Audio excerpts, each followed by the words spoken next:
Spark plugs, what do they do? No, seriously, what the heck do they do?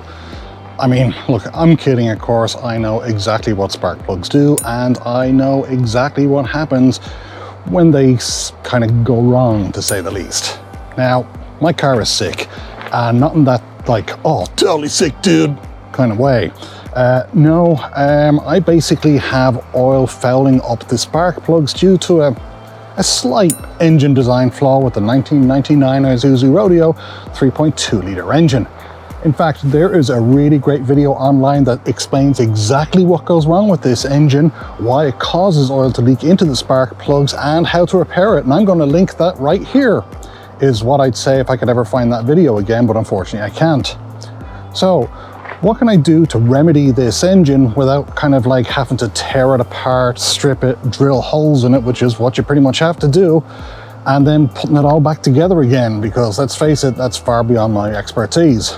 Well, there's a number of things I can do, and here's the list. So, number one, I'm going to remove the spark plugs and change them for new ones. I'm also going to remove the ignition coils and change them for new ones since they have oil deposited inside them now. I'm going to remove the gasket cover, replace the spark plug seals, and then I'm going to put it all back together.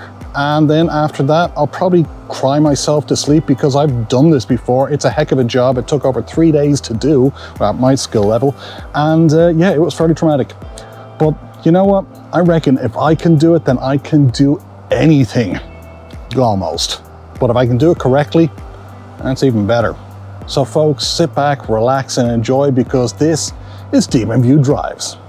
Or in this case, doesn't drive because his car needs some work. But you know what I mean.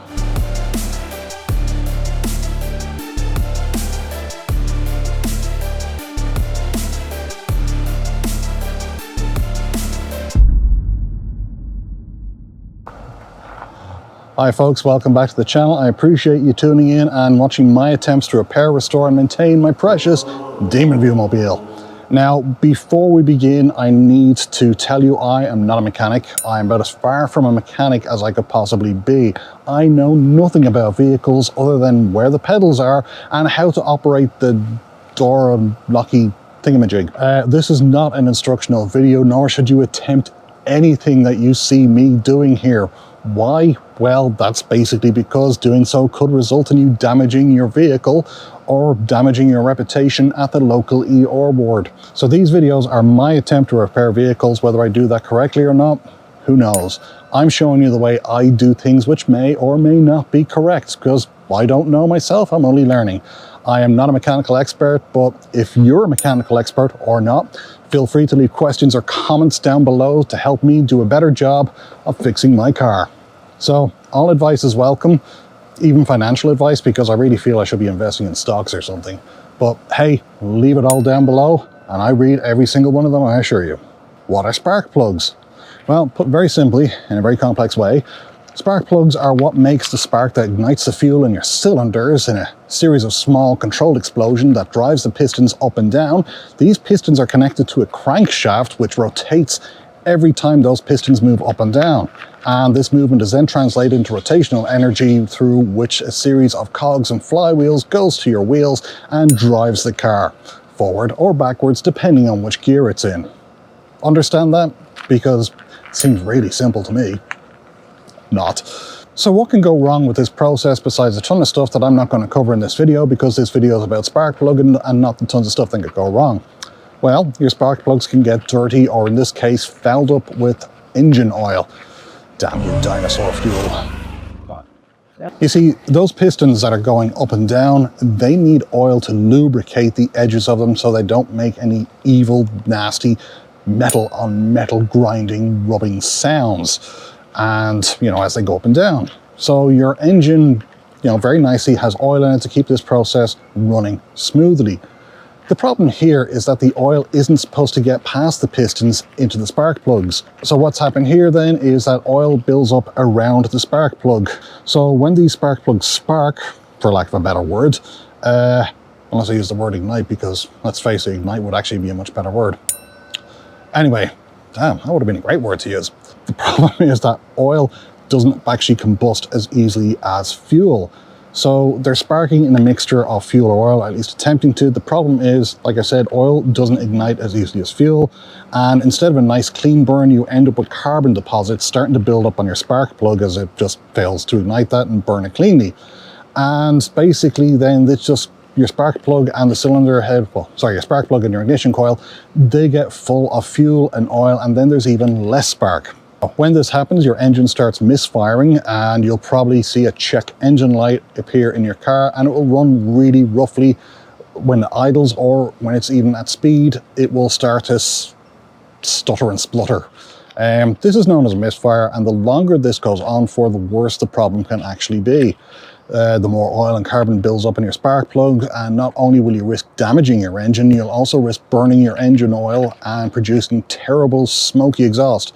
You'll get really, really poor fuel mileage, and if you don't get it fixed, your car could actually run out of oil, and an engine without oil in it will seize and break.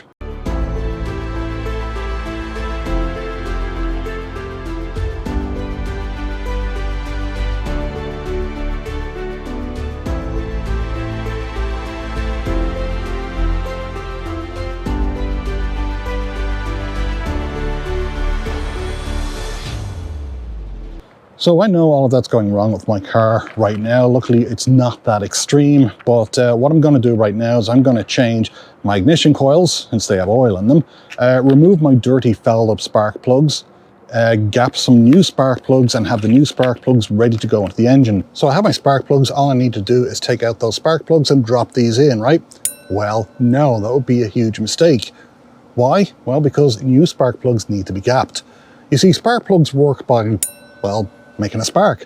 Now, how efficiently that spark gets made is going to depend on the electrical energy flowing from the point of the spark plug to this part of the spark plug right here. The size of that gap basically affects the temperature and the size of the spark, and that in turn will affect how efficiently the fuel combusts in your engine. Now, since there are many different engine sizes out there, engine types, fuel types as well, not all of them require the same temperature and size spark to efficiently ignite fuel. So that's the reason you gap the spark plugs, is so that the fuel gets ignited at the proper time in the most optimal way possible for your engine. If a spark plug is improperly gapped, that fuel could ignite at the wrong time or even not at all, and this will make your engine run terribly, as well as give you really poor fuel economy. So therefore, depending on the car that you have, you will need to gap your spark plugs accordingly. So how is this done? Well, you need three things. You need to know what the spark plug gap needs to be for your vehicle. And hey, thank you internet forums for the answer.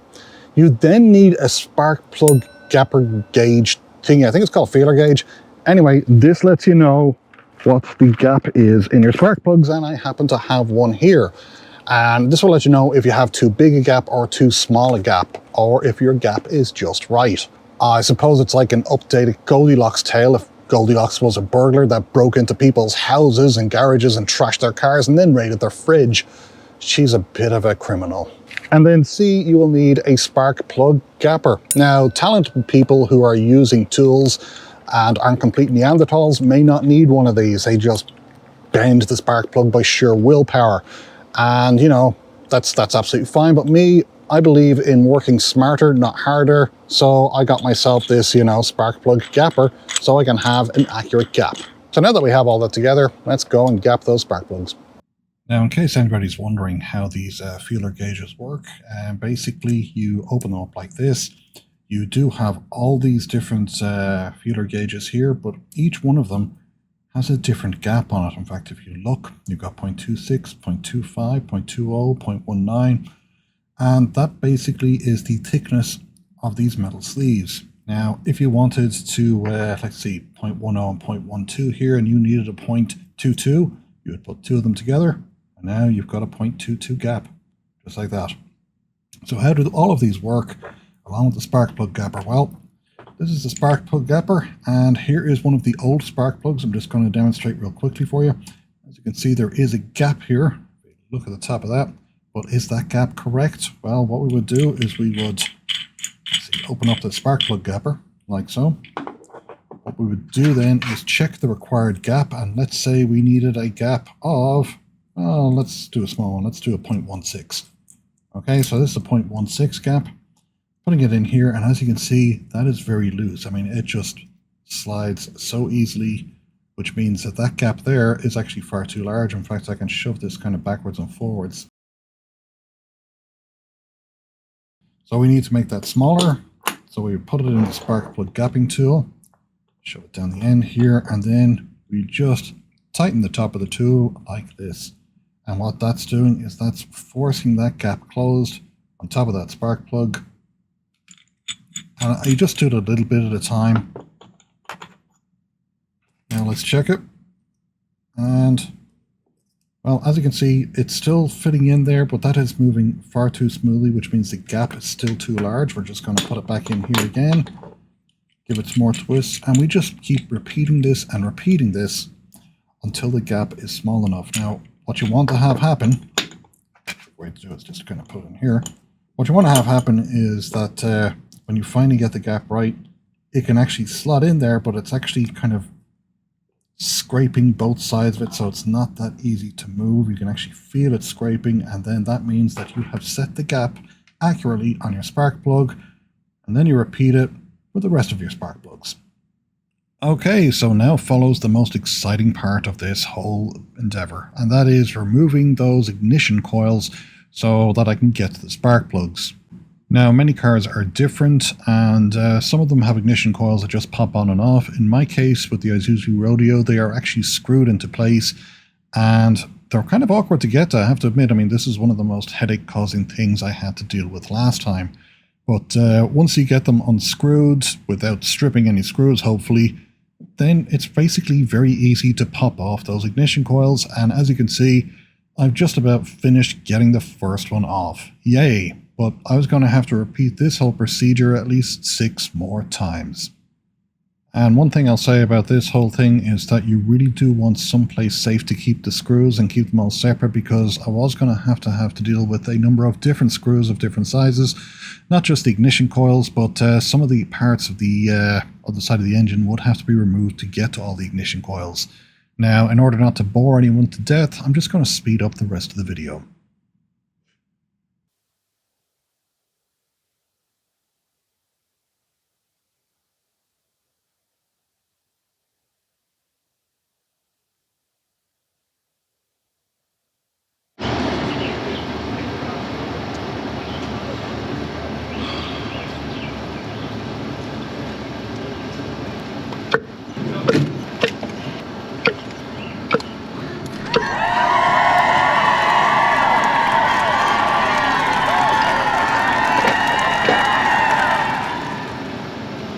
And so began the spark plug extraction. I used the spark plug remover and, this wrenchy thingamajiggy what's it here.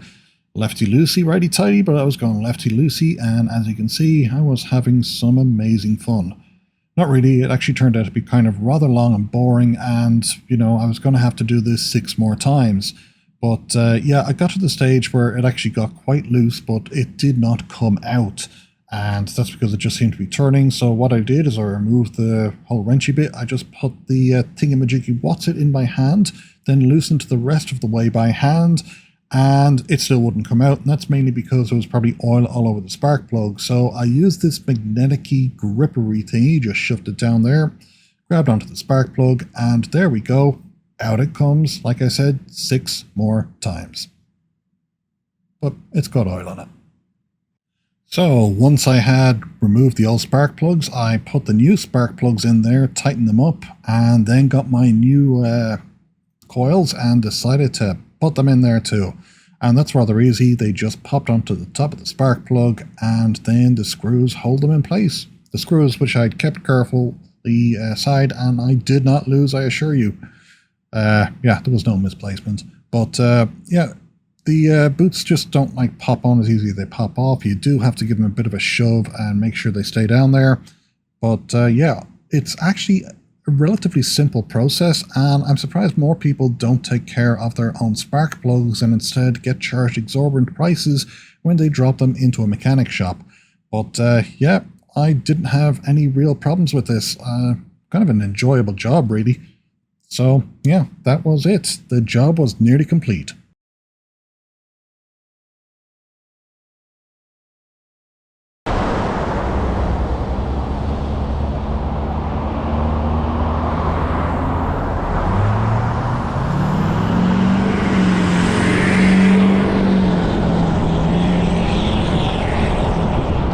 in short, yes, it did work out. The car was driving smoothly, there was no more misfires, and yeah, I have to say, I didn't have any real issues with the car whatsoever. Will it keep working, or will it fail again? Well, likely it will fail again, because the original underlying issue just hasn't been solved. So those small oil return holes are still in place. But it's one of those things where I just keep wanting to continue to work on my car, learn more about my car, and hopefully down the road maybe I'll have my own workshop and maybe I'll finally be able to fix it. It is an old car and I love this car, so I really do want to just keep it on the road for as long as possible and for it to be as safe as possible. So hey, this is my car driving along on a nice sunny day, and you know what? It's actually sunny out this afternoon as well. Maybe I will go for another drive. So hopefully you liked this video, and if you did, give a like and subscribe down below. Until next time, cheerio.